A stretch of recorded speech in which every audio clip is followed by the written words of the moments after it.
La doble tributación es un gravamen que existe basado en la residencia fiscal, en donde un ciudadano colombiano se le grava en el universo de sus bienes y rentas, tanto en el exterior como en territorio colombiano. Y eso se ha venido presentando en nuestro régimen de impuestos en Colombia en los últimos años. Se ha venido imponiendo esta práctica. También hay convenios que existen frente al tema de la doble tributación, en donde esas rentas universales en algunos países son gravadas y en Colombia existe un descuento por ese mismo concepto de esas rentas que ya han sido cobradas por el mismo recurso y que afectan finalmente al mismo ciudadano colombiano que reside en Colombia y que también tiene intereses económicos en otros países. Lo que se presenta frente al tema puntual de la doble tributación en esta reforma tributaria es un tema que afecta a la inversión extranjera, puntualmente el impuesto a la renta, que ya está en uno de los más altos de la región, en un 35%, y sumarle el impuesto a los dividendos que genera esa misma renta a esas empresas que están invirtiendo en Colombia, sin duda va a ser un factor que va a desacelerar la economía y va a generar que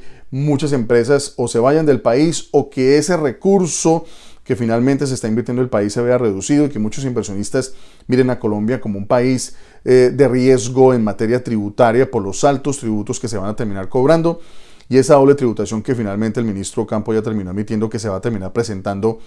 en el manejo de esta reforma tributaria y como se está presentando actualmente. La esperanza es que se modifiquen algunos de estos planteamientos, porque si bien es cierto, se necesitan recoger recursos para alimentar los programas sociales del gobierno entrante,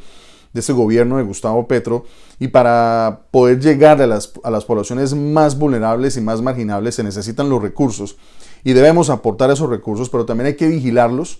de la corrupción y que no terminen en las manos equivocadas, porque no vale hacer un gran esfuerzo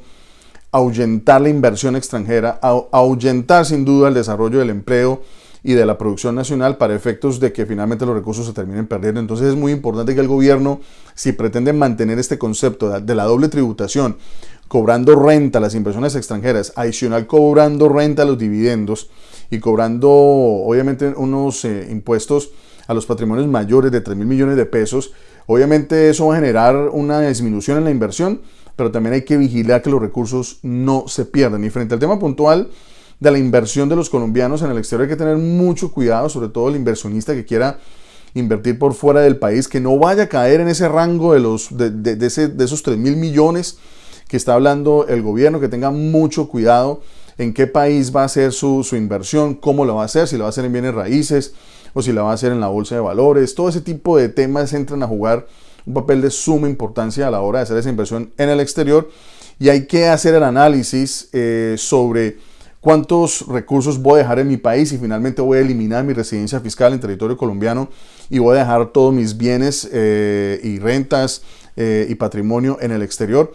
antes de hacer esa inversión en el exterior y tener claro cuáles son las consecuencias de tener bienes y rentas y dividendos en un país foráneo que van a ser sujetos de impuesto y también ser sujeto por esa residencia fiscal de impuestos en territorio colombiano de suma importancia. Y creo que para cerrar hay algo importante, y es que esa inversión de los colombianos en el exterior, sobre todo en territorio colombiano, que ayuda a desarrollar muchas regiones en el país, es de suma importancia que la podamos conducir por el camino correcto y que la inversión se vaya a las regiones más necesitadas y que podamos brindarle a los ciudadanos colombianos en el exterior proyectos productivos para que puedan invertir en las regiones y que así podamos ayudar a desarrollar el país sin necesidad de terminar gravando de manera desaforada a ese inversionista que al ver tanto impuesto finalmente se puede terminar limitando en la cantidad de inversión que hace en territorio colombiano. Y finalmente todos debemos aportar para el desarrollo del país. Muchas poblaciones marginales necesitan de estas inversiones, pero también debemos vigilar los recursos para que no sean robados y que ese concepto de la doble tributación no termine ahuyentando la inversión extranjera, que finalmente es uno de los motores de la economía nacional, pero sobre todo también incluyendo ese sector de la diáspora colombiana, de colombianos en el exterior que invierten en Colombia más de 9.000 millones de dólares al año, y no podemos añadirle más tributos ni a las remesas ni a los recursos de esos colombianos, porque finalmente son los que financian el día a día de los hogares colombianos.